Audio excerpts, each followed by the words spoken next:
continue with this series on the power of influence.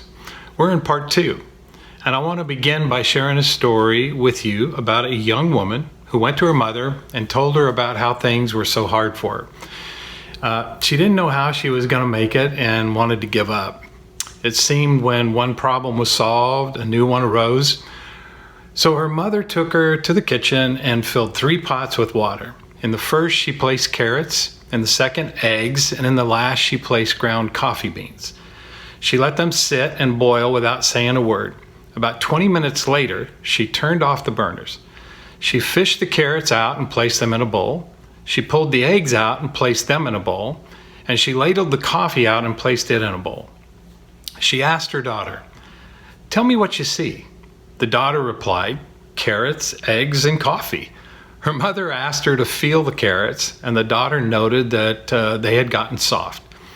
Then her mom asked her to take an egg and break it, and after pulling off the shell, the daughter observed that the egg was now hard.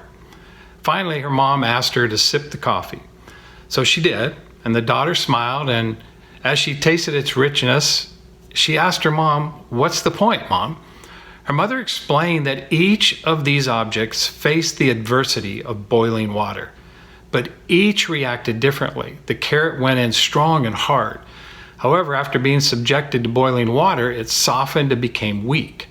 The egg had been fragile with its thin outer shell protecting its liquid interior, but after sitting in the boiling water, its inside became hardened. However, the ground coffee beans were unique. After they were in the boiling water, they changed the water. So the mom asked her daughter, "Which one are you?" When adversity knocks on your door, how do you respond?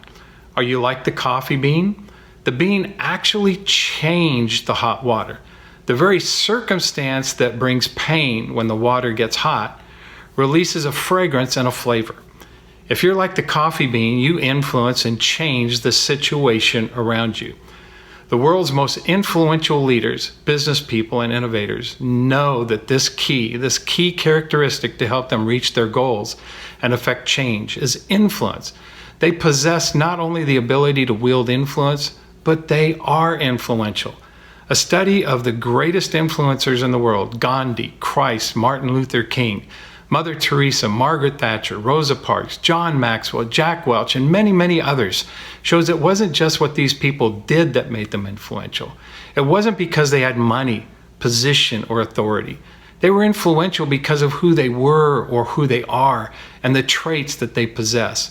Webster defines influence as the act or power of producing an effect without apparent exterior force or direct exercise of command.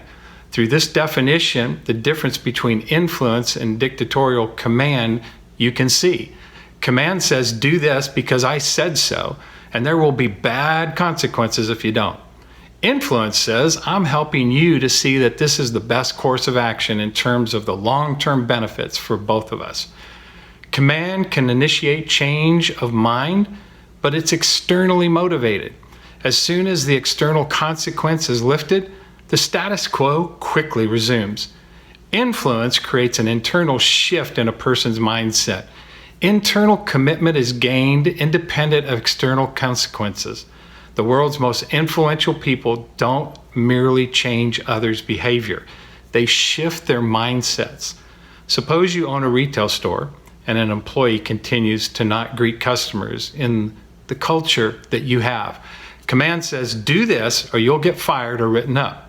Influence says, "Let me show you why this is important to your success and mine."